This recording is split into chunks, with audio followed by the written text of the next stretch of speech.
There we go. All right. Well, I'm on, I guess. Can you see me on the meter? Howdy. How's it going, Emma? Good to see you. So, quick trip, I guess? No. Yeah? Quick trip? Oh, to Florida? Uh-huh. Oh my gosh. I don't want everybody to know your business on the internet, but, you know. No, 4 or 5 people watch. 16 hours there, drove straight there. My Uncle James, I don't know how he does it. He drove 16 hours there, and he's got a picture of me and Mason sleeping in the back seat. Uh-huh. And he captioned it. He posted it. I can't take it.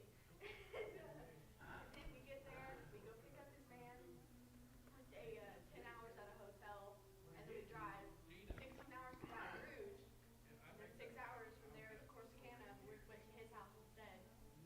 Does he live in Corsicana? No, he lives in Forest Hill. Oh. But he has puppies that What's are Forest Hill? recently born.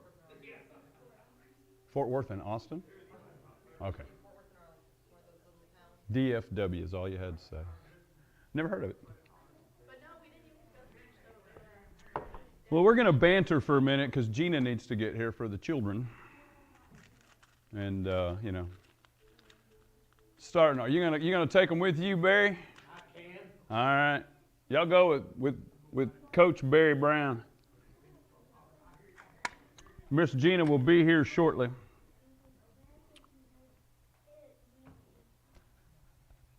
Yeah, just toss that $1,000 phone off across the pew.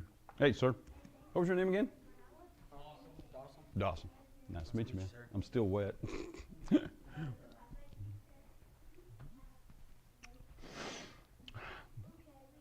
Still like him, or do we need to hide his body? Pretty good size. We need to make a plan.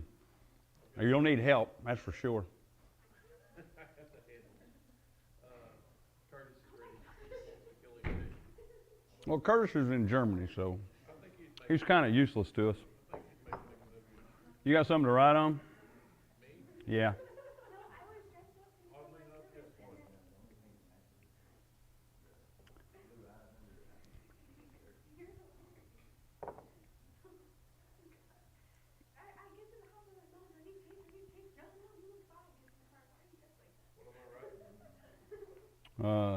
My scripture. I had it on my phone. I don't know. Well, it's not there.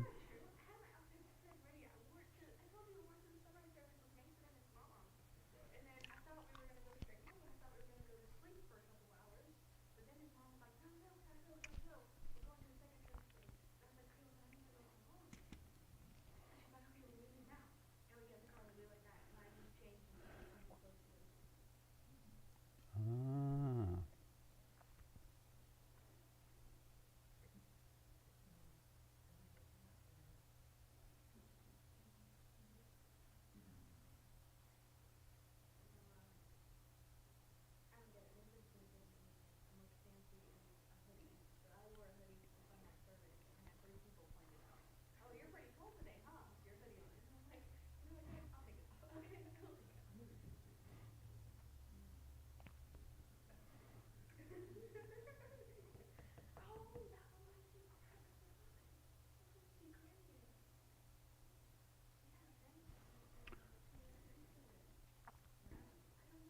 This is some exciting YouTube video.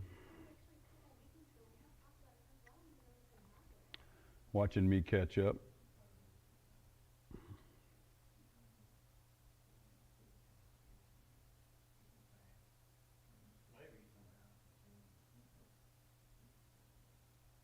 Yep.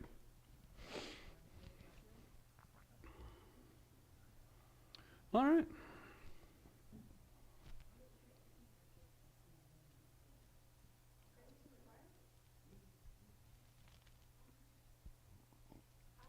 All right, well, let's get started. It's Easter, so guess what we're going to talk about? The resurrection. Yeah, we're going to talk about the birth of Jesus Christ, the resurrection. So it's almost, once you've done it so many times, you'd think it would get where it is same old, glib, maybe cliche, but it just never, ever does. And so what does resurrection mean to y'all? What kind of things does it mean? Why is it such a big deal? Because it gives us a life. How does it give us a life? Because he died on the cross for us and came back. Proves that he's a God. Okay, proves that he's God. And so if he's God, all the things that he said are true. All right. So gives us life. Let's pursue that for a second.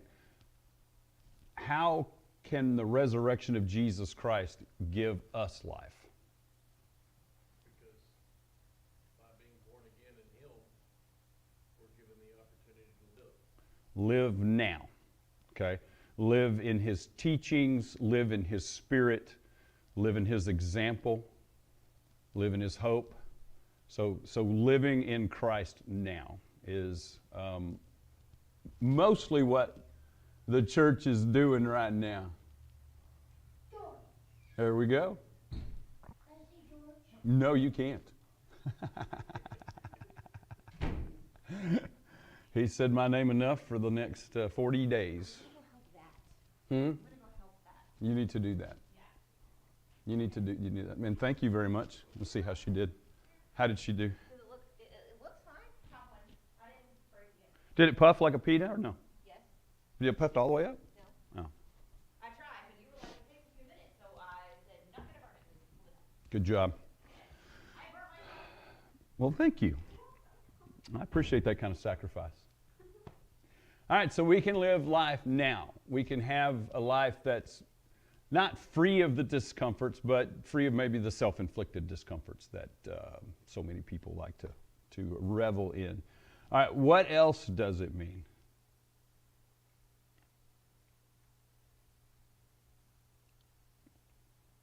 Emma's always talking until it's really, really important. Well, that's what he was talking about. But it does forgive us of our sin.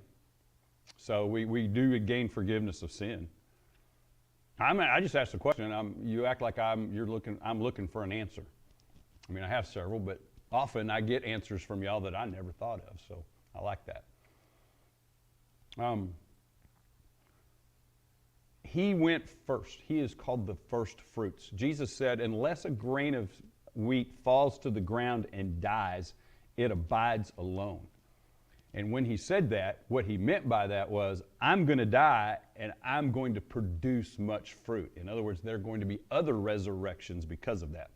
I say this a lot. I say it so many times. Again, I'm afraid it's cliche or glib or people stop hearing it because I say it so many times, but it's probably the most important thing that I say to anybody at any time. Our only real problem is death. We need somebody to take care of death because death is final, death is permanent, there's no coming back from it. One of the things that happens when we have funerals is people, the only thing, what can I do for you? Well, you can bring my loved one back, especially when it's a child or it's a young person or whatever. That's the only thing that fixes the problem. Everything else is just dealing with the grief from the loss. Well, we have an opportunity now not only to live better lives, but to have a destination for our soul that isn't disaster. Because death is our only real problem, especially in America. We can solve so many things. I hear people out there, well, I live in poverty, and they got 2 cars and a $1,000 cell phone and, lots of clothes, lots of food, and they've been hungry one time in their whole life, unless they were on a diet, We're the only culture in history that starves ourselves on purpose. It's never happened before. Nobody 200 years ago would have dreamed of cutting back on what you eat everything you can find when you can find it, and then because whatever 10 pounds I gain now, I'm going to lose 20 in the wintertime. It's kind of a big deal. So we really don't have the kind of problems that most humans have faced over the years. Jesus did this 2,000 years ago. So resurrection solves our biggest problem, which is that we are going to die. All of us. Everybody in this room. Unless Jesus comes back and we have that whole premillennial, rapture coolness that people like to talk about and look forward to. And I'm not saying that's not happening. It could happen. But unless that takes place, we're all going to take our turn at a funeral home or whatever, And so we have this problem, death, that needs to be taken care of. And the American church especially, but I think the church worldwide, has turned this into a business. It's all about your best life now. How can I be happier now? When we ought to be happier than we've ever been. I mean, good grief. I've got contacts. How many contacts? Is there a way to find out how many contacts you have? My contacts go on forever. I mean, look at all these people that I could call. Why would I ever be lonely? I had no idea it was going to take this long to get to the bottom. Where are we at? We're just in the T's. Yours is worse, isn't it? There we go. Got all the way to Zachary. I could call any of those people. I mean, if I couldn't find somebody to talk to, surely one of those, however many hundreds there are, would talk to me about something for a few minutes. But we find ourselves, people are lonelier than they've ever been. They're more disconnected than they've ever been. They're dissatisfied.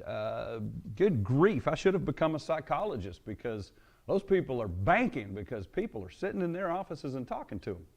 Why? Because they got problems. Our only real problem is really death. And if we would sit down and take a look at what we have and live this life, live the life that's given to us, then we'd be a whole lot happier. So what happened to Jesus is, I'm going to talk about this a lot more in the service. We're going to talk more about the crucifixion today than we are about the resurrection. But the Sunday school lesson is about the resurrection, so we're going to do that. He has walked into Jerusalem on Palm Sunday and in the triumphal entry and proclaimed himself, or accepted the title from the people as Messiah, and they have accepted him as their Messiah. He just a day or two before, he has dragged Lazarus out of the tomb. So he has resurrected a man who's been dead for 4 days. And he waited 4 days on purpose. A message came to him. They said, your friend Lazarus is sick. He's not expected to live. And everybody around him goes, we need to go right now. We need to go right now. We need to go to Lazarus. And Jesus tarries. He just doesn't, he's not in a hurry. He dies before they get a message that he's dead. So when Jesus gets to town, he's told that not only has Lazarus died, but he's been dead 4 days. Jesus weeps. He says some amazing things about being the resurrection and the life. And then he calls Lazarus out of the tomb. And he comes out of the tomb. Everybody says, well, he's been there 4 days, Jesus. It's not going to smell good. We need some mentholatum. But anyway, so he comes out, everything's fine. And it is just one of those things where it's very difficult for anybody to deny that he raised Lazarus from the dead. I mean, it's just, even the Pharisees and the Sadducees have to be going, okay, we don't know how he raised him from the dead. We don't agree with it, but he did it, so we got to kill him. And that was number one. Number two, he walks into the temple and he drives the money changers out again and proclaims to everybody for all time that if you make the gospel a business, I'm not going to bless you. And unfortunately in America, it's easy to be blessed in a lot of other ways. I mean, you can be flat evil and make money. So we ascribe success to so many things that aren't really success. So he does that, and the people in charge, they just know that what they have is not going to stand if he's allowed to survive. So they make a plan. They get a betrayer. They arrest him in the Garden of Gethsemane. They take him to 3 trials. He goes to Herod, he goes to Pontius Pilate, he goes before the Sanhedrin. The Sanhedrin gives him the death penalty. They want him gone, but they don't have any power to do it, so they got to talk somebody else into it. Herod's not interested, so Herod sends him off, and Pontius Pilate gets him, and he doesn't even want to crucify him. He can't find any cause, but the mob is screaming at him. It's like everybody on Twitter agreed all at once. And so he's got a riot. He's got to quell a riot. He's got to figure this out. So he has Jesus scourged. And scourging, I'll explain more about that later, but it's a terrible thing. And puts him out there, tries to get him to take Barabbas. They won't do it. So they choose Jesus. And so Pilate signs the death order, and they take him and they crucify him. Hangs on the cross about 6 hours, and he dies. They put him in the tomb, and everybody on the planet, save the one thief who said, when you come into your kingdom, will you remember me? Jesus says to him, today you'll be with me in paradise. A lot said in those two sentences. But anyway, he's dead, and he's in the tomb, and the disciples are gutted. The disciples are having the worst day in the history of worst days. And now they are going to find out something is different. Now, I know, spoiler alert, y'all already know the end of the story. So some of you went to a sunrise service. I'm sure they talked about some of this morning. Sang a lot of songs. Was there guitars? A little bluegrass? Yeah. Everybody there, like, this known thing that when the pastor said he is risen, like everyone around me said he is risen indeed, and I just felt so Yeah. like disconnected. Like it was like I can't believe they left me out of the memo for this, Was it a certain denomination? I guess they, I'm not very liturgical. I don't know if you know what that means, but that's a liturgical thing. I'm just not liturgical. I don't like to do things just because, but sometimes they're cool. But yeah, you should get a memo. You should have a note. Like you go to the Episcopalian church, they tell you when to stand up and when to sit down, when to kneel and when to not kneel. Yeah, you know what you're doing. And if you go twice, you don't have to look at it anymore because you're going to do it again and again and again and again. But anyway, we've been talking about this. So let's look at Matthew chapter 28. I'm going to read verses 1 through 4. I guess I'm going to use New King James since I don't want to do that. I don't know why I don't think I can find Daniel on Wednesday night. Matthew is the first book in your New Testament. It's easy to find. 28's all the way at the end of the chapter. Matthew, by the way, written to the Jews. We think it's probably the tax collector, but we don't know for sure. All right, Matthew 28, 1 through 4 says, Now after the Sabbath, as the first day of the week began to dawn, that'd be Sunday morning, Mary Magdalene and the other Mary came to see the tomb. And behold, there was a great earthquake, for an angel of the Lord descended from heaven and came and rolled back the stone from the door and sat on it. His countenance was like lightning, and his clothing was as white as snow. And the guards shook for fear of him and became like dead men. There's a lot to unpack in what was just said here. First of all, an earthquake happened that is capable of moving a stone. We know what these stones look like. They're about as big as, they're probably a little bigger than that screen. The hole in the sepulcher is probably smaller than the hole in the baptistry right there. But these stones are huge, and they're meant to do that because they need to seal in dead things. They need to keep out vermin and animals. You just don't want your loved ones dragged out of there, and things like that happen. Ron, I do not have coffee. I don't know if anybody else does. Coffee service, anyone? Ron's doing coffee service. I'm good, Ron. I got water. I'm already caffeinated. I don't need any more. Got to be careful. Got Mountain Dew at the house, so. Well, just for special occasions. I did cut way back. I was drinking 6 of them things a day. So yeah, I cut way back. All right, so on the first day of the week, so this earthquake that can roll a stone. Now, when I went to Haiti, we had earthquakes, and we were always in a vehicle, and so I missed them. And I really wanted to experience an earthquake of my own. The next week, the guys had an earthquake so powerful that it rolled everybody out of their beds. It shook so violently that everybody got thrown out of. Now, these bunk beds we were sleeping in were basically beds that were the size of cots. So, but anyway, they all got thrown out of their beds, which I would have enjoyed a great deal.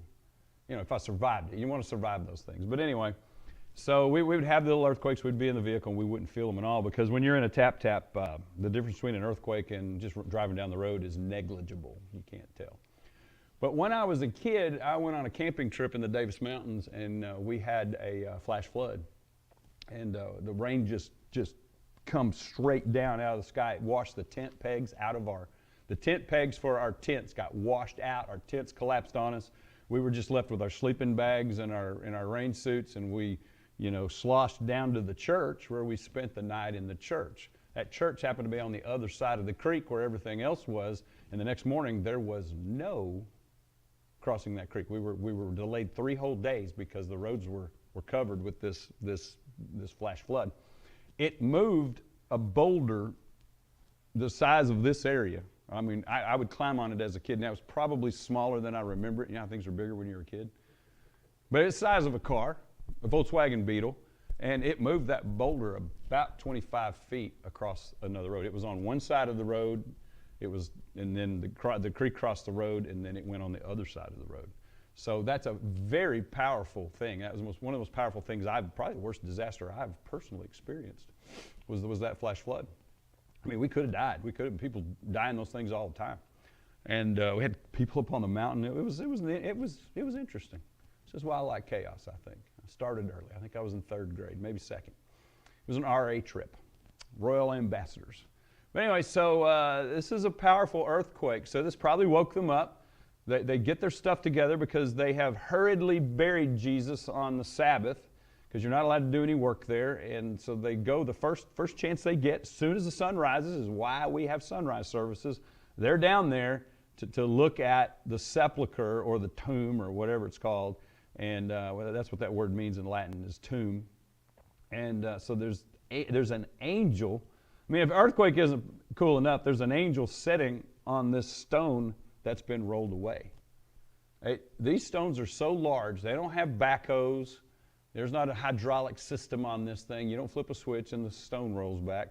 They use human beings to move this thing out of the way. And so it would take several dozen men probably to move this stone out of the way. Well, this angel is now sitting on the stone, and it says his countenance was like lightning and his raiment white as snow. What is significant about that? We've been studying angels in the book of Daniel. What is significant about that? A little bit different appearance, but very similar to all the other appearances of angels, right? Yeah, and that's what does the countenance of lightning? A countenance of lightning. I'm going to guess he's bright. Maybe halo. The artist, the medieval artist, put halos on people. I think maybe that's what they're trying to depict. Maybe. In my book it says his face shone like lightning and his clothing was as white as snow. What are you reading there? NIV probably. Yeah. New Living Translation. Oh, okay. That's a paraphrase. But anyway, so what I'm reading here is King James. Is pretty accurate. I'll get the New American Standard. That's when God reads. But anyway, so yeah, his countenance. Countenance would be face. It's like lightning. I don't have an answer for you, man. What does that really mean? That's what I'm wondering, because I know I've been accused of looking like thunder at times. I've been accused of looking like other things. So have you ever had to try to describe something that's you can't describe? Indescribable? And that's what I wonder, if it's just something that's indescribable. Yeah. Describe the beauty of a rainbow or a thunderstorm or the mountains.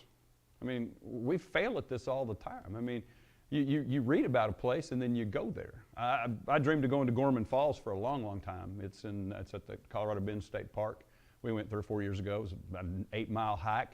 It's the only reason it's still there, because human beings can't destroy it, and it's been protected. But we hiked there, and I'd seen pictures of it. I'd seen video of it. I'd read descriptions of it, and nothing can describe what that is. There's just no words to describe it. So I think that's what we're getting here. But my point is that when angels are described in the Bible, they're often described in terms like this that are terms of undescribability.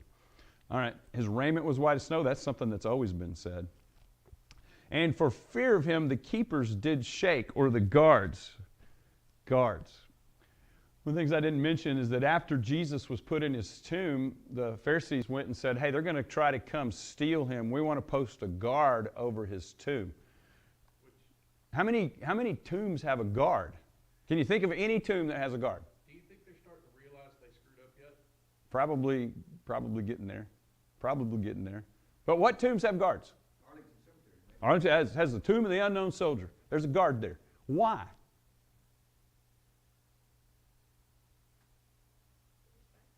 Just respect. That's the only reason. It's not that he's going to get out of there. It's not that somebody's going to come and try to steal him. I love videos. There's a lot of videos on YouTube. If you look that up, there'll be videos of people taking pictures when they're not supposed to be taking pictures, or talking when they're not supposed to be talking. And that guard, he's just walking back and forth. And that's all he's going to do. He'll stop and turn and come out and yell at you. I love it.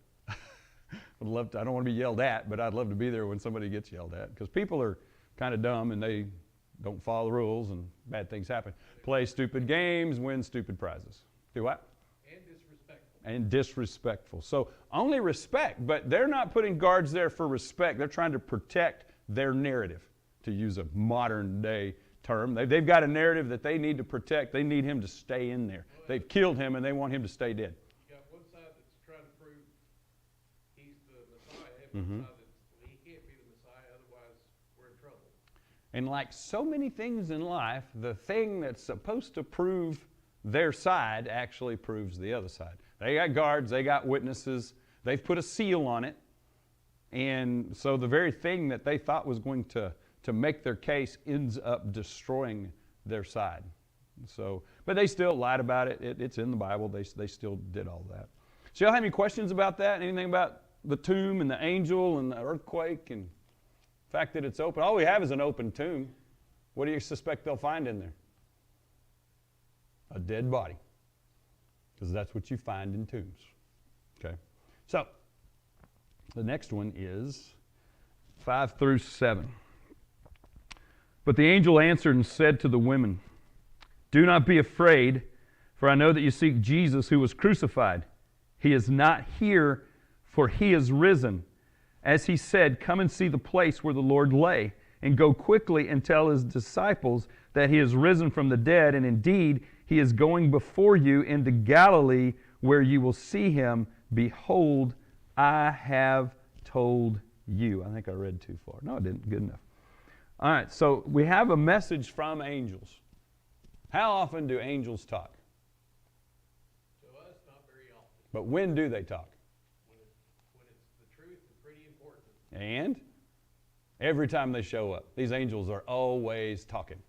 I'll bet you their last name is Chatterley. Always talking, these angels. What does the word mean, angel? It means messenger. You don't send a messenger that doesn't have something to say. So there they are. They're not only, I'm sure they had something to do with the earthquake and the rolling away the stone and all that kind of thing. But anyway, they've got something to say. So we'll talk about that in a second. First of all, who's he talking to? Who's there? So Mary Magdalene and the other Mary. Yeah, but what are they called here? Women. Yeah, we have an interesting relationship with women in the Baptist church. We have deacons, masculine, present tense, noun, whatever, and the only person called deacon in the Bible is a lady named Phoebe. Yeah, I've been asked, as we've talked about having deacon nominations, well, can we nominate women? I said, well, we will cross that bridge when you actually nominate one, but I'm not saying a word about that now. A lot of churches have female deacons now. The word means table waiters. I mean, you'd think men wouldn't even want to do that. How do men get around that, James? Do they wait on tables? Yeah, they're waiters. Do the deacons in most churches wait on tables? No, they sit in a room and gripe about stuff. Is that what their job is? No, it's not, but that's what they like everything, it devolves down. If it's a business, what do the deacons become? They become a board of directors. They're there to control. They're there to make sure and hold on to the traditions and whatnot. But that's not what the word means. And so the women are down there. Why are they there? Because it was their job to prepare the body. They're the ones that did that. It was just one of their roles. And we can talk about roles for men and women and whatnot. But I find it really fascinating and I think very empowering that women are the first people to see the risen Christ. They were also the most faithful. They are, in fact. They are the most faithful. They were before the crucifixion. They were, in fact. Yeah, they were, in fact. So we've got Mary Magdalene. We've got the other Mary. We have women here. There may have been more. The Gospels are really weird about it. In ancient times, it wasn't. We're interested in facts. We want facts and data. I'm a data guy. I want data. I want to know what exact time they got there. I want to know what they saw, what the temperature was. You know, what was the Richter scale, earthquake number. I want to know all these details. How many women are there? What's their birth dates? I just want to know this stuff. Maybe their blood types. I don't know. And I just need data. I need lots and lots of data. And ancient writers were not interested in that. They were interested in telling really an emotional story. So leaving out a detail here and there didn't matter to them. It wasn't part of the genre, and it was totally accepted as truth. And this is truth. So, but it says the women, and we're going to assume it's the two women here. But when we read other Gospels, we find that there are other women actually there. But he gives them this message. First thing he says is, "Fear not." Why would he say, "Don't fear"? Don't be afraid. What happens when people see angels? And what do they usually are? Afraid, almost every single time. Remember we did Daniel Wednesday night? What is he? Not only is he afraid, he's on his face. He's despondent. He's depressed. He stays that way for almost 3 weeks. I'm sure it's on and off. I'm sure he gets up and eats, whatever, but he's probably fasting a lot during that time. So don't be afraid. For I know that you look for Jesus who was crucified. He is not here, for he is risen. We get that word not from the opinion of the women, not from the opinion of the disciples, but from a messenger from God that he has risen from the dead. And this is pretty much a universal truth throughout the Gospels. He's not here. Why do you look for the living among the dead? I think it says in John. I could be wrong about that. It is just a universal thing that God sends a message that he sends this message that a Messiah is coming. He sends a message that a Messiah is going to be born. He speaks to Jesus throughout his ministry, and now he proclaims that his Messiah has risen from the dead. And not only that, they say, "Come look and see." Angels, they don't say, "Because I said so." They say, "Come look and see. Come and look at this place. You can look inside. You can see where he was." And we have descriptions of that from other Gospels. One of them says that the thing that covered his face was folded up by itself, and the others were lying there. You know, most of the depictions we see on TV are of this, this stuffed mummy that, kind of collapses on itself. I love the one in the Passion of the Christ where, he stands up and we look through the hole in his hand and he walks out of the tomb. That's cool stuff, very dramatic, but would resurrection be dramatic? I think it would be very dramatic. One of the more dramatic things to ever happen. And then they say, "Go quickly and tell his disciples that he's risen from the dead." And then we get this message that's in other Gospels, but doesn't ring completely true. Most of the 500 people see him in Galilee, which is most of his disciples that he has that have hung on after the crucifixion. They are made to wait until he has this meeting with them in Galilee, which is recorded for us. But some of the other disciples are going to see him sooner. And I think that lends to us a depth of relationship. Not that the other 500 had any shallower relationship with Jesus, but there were just people that Jesus couldn't wait to see. And that may be, anthropomorphizing the deity, but, he does, in fact, do that. Any questions about that? All right, let's finish it. 8 through 10. "So they went out quickly from the tomb with fear and great joy and ran and bring his disciples word. And as they went to tell his disciples, behold, Jesus met them, saying, 'Rejoice!' So they came and held him by the feet and worshipped him. When Jesus said to them, 'Do not be afraid. Go and tell my brethren to go to Galilee, and there they will see me.'" All right. He doesn't wait to see the women. What have they seen so far? What have they seen? What have they seen so far? Have they seen a resurrection? Yes. No. Not to this point. Before this, what have they seen? They've felt an earthquake. Something's happened. They've seen the tomb stone rolled away. They've seen an angel sitting on it. It's getting interesting now. They've seen an empty tomb. And it doesn't describe to us what they actually saw in this gospel, but in other gospels it does tell us what they saw and what the other disciples saw. They just have evidence of a resurrection. What do we have? Proof that he was risen. Okay. What kind of proof do we have? His presence. His presence. I see Jesus in people all over the world. When I go to a church in some country where I don't speak the language, or all they speak is Farsi, that Jesus is present. Well, it's the most unique culture that I've ever been to. I've not been to one. Spanish, Mexico, that's a unique culture, but it's very similar to what we have here.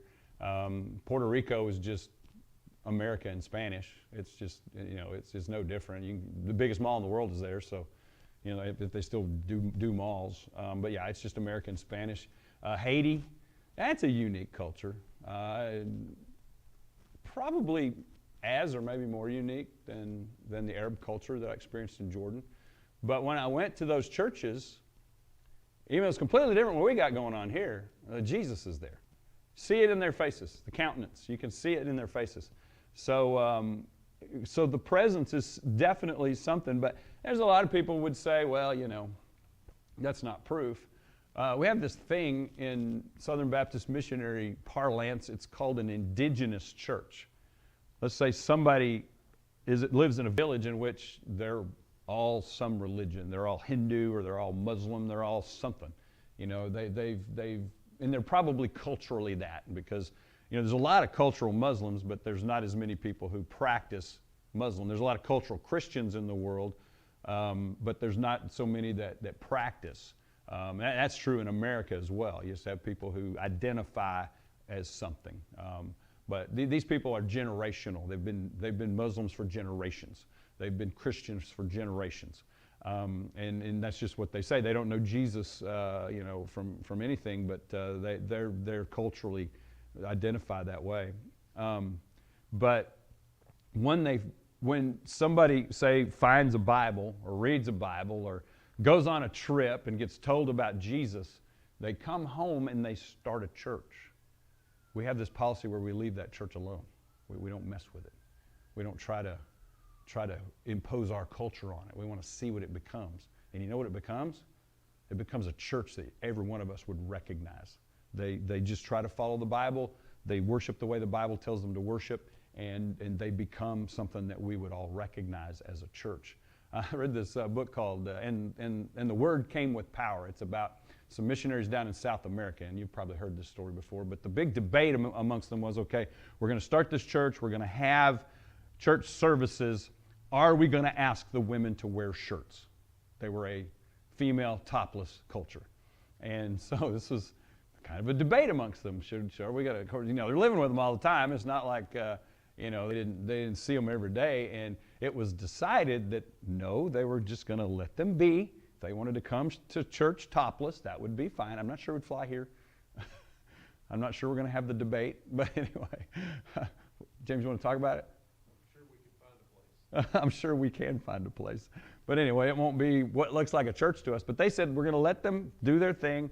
And it turns out the women came to church in shirts because they saw what the missionaries were doing and they wanted to be like the missionaries. So it just happened indigenously. So when I look at that, and I need to go visit one of these. The one that I've read most about is one in Spain. I'm not sure what religion they were, but they were kind of an island people, not on an island, but they were surrounded by desert or mountains or something. And anyway, so an indigenous church happened there. I would like to go visit one. But I'm told by the people who go there that it's recognizable to everyone that they are Christians, they believe what we believe, and it's pretty amazing. So presence is a tremendous, powerful evidence, not proof, but evidence that Jesus was resurrected from the dead. These ladies have proof. What's their proof? They're hanging on his feet. They're at his feet. He's talking to them. They have proof. And so many in our culture would say, well, if Jesus would just prove himself to me, then I will believe. But Jesus said something about that. He said, blessed are those who believe but do not see. So there is an added part of the relationship there in that we don't have proof, we have evidence. My evidence is very close to proof to me, but that is what it is. You're not going to convince somebody. Interestingly, a lot of Muslims who come to Christ, it's a thing where they testify that Jesus visited them in a dream or a vision or on the street. That's a very common occurrence among Muslims who become believers, especially in places where it's pretty much a death sentence for them to come to Christ. I haven't heard anything about Chinese or the Indians and the Hindu and all that, whether that's part of that. And is there a function of vision and dream in Islam? I don't know. Is that part of that? Yeah, so and it's probably just a manifestation of that. But they say that, and I don't have any. Some are really, really dedicated, powerful believers. So, all right. So Jesus has revealed himself to these women. He's given these women the message. Baptists debate about whether women should be pastors or preachers or deacons, and well, he gives them a message. What are you supposed to do when you give a message? If Jesus gives you a message, what are you supposed to do with it? Deliver it. What'd you say, Emma? Huh? Evangelize. Deliver it. Deliver it. Now, whether men and women have roles, I think they do, but I just really believe that my women are very powerful, and we should let them do their thing without any kind of arbitrary interpretations to the otherwise, because my Bible keeps telling me things that other people are telling me aren't true. I mean, I'm just going to go with the Bible. All right. So they're given this message, and they go and they tell them, and eventually they all do show up in Galilee, and they see the risen Christ. All right, so what does the resurrection do for us? Well, it shows us that Jesus is who he said he was. He was sinless, therefore the payment that he made on the cross for our sin is valid. We can trust it. If he had sinned, he would have died for his own sin, and he never would have walked out of the tomb. It was the walking out of the tomb that proved that he had lived sinlessly. None of us are going to do that. All right, so we have that. We have this presence, this relationship. We have this possibility of living this life that he's taught us if we will just do it. And then we have this guarantee that there's something after this life. When my mother died, I found it very difficult to grieve for her because I was happy she was in heaven. She'd been a believer my whole life. She had told me about Jesus. She had proclaimed him, lived for him, not perfectly, but lived for him. And the final days of her life were just not great. So I was happy for her. Did I cry? Yeah, I had some moments. It took a bit, though, because I was truly relieved that she had gone on to be with the Lord. And we all have that to look forward to. All right, do y'all have any questions about any of that?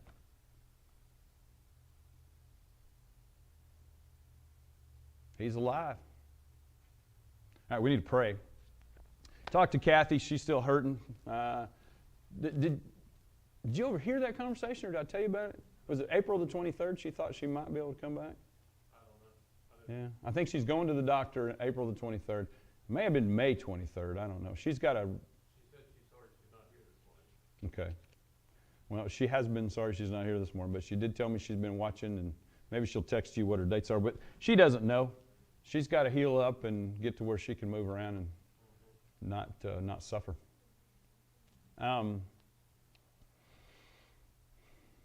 Flossie?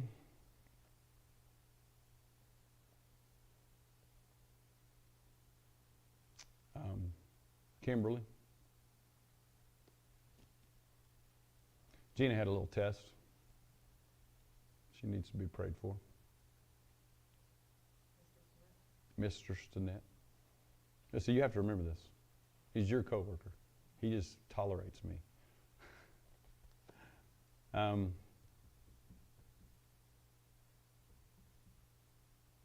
that's all I got. Unspoken stuff. James, did you pray? Do you want me to look at Harbor folks? No, there was something. Hadn't moved in a little while. Yeah, we probably ought to look. Yeah, there was something else that I was supposed to remember. Anybody trusting me to remember something is foolish. I tell you to remind me of stuff. Which is foolish. Barry. He's back and gripey as ever. Is that an indication of? Yeah, when I got up here at 11 yesterday, he was already had it all set up. I said, "Why'd you do that by yourself?" He says, "I wanted it done right." Oh yeah, we had a kid named Brian that was shot. Pray for his family. That's all I got. I don't remember. Okay. Something in your family? Don't remember. I'm sure. Please pray. Maybe it'll come when you're praying. Lord, thank you for dying on a cross for us and accepting our sins so that we can move forward and have a salvation that you promised us. And Lord, thank you for giving us a day to be in your house and celebrate that sacrifice that you made for us. Help us remember that you did sacrifice for us and that you walked again. And Lord, please be with Kathy and Dana and Angel, Lossie, Kimberly, and her family as they go through that time of loss and grief. And Lord, please be with Barry. In Jesus' name we pray. Amen. All right. Let me know when I'm not live anymore. We'll move on to the next time. I get those ladies in here to sing.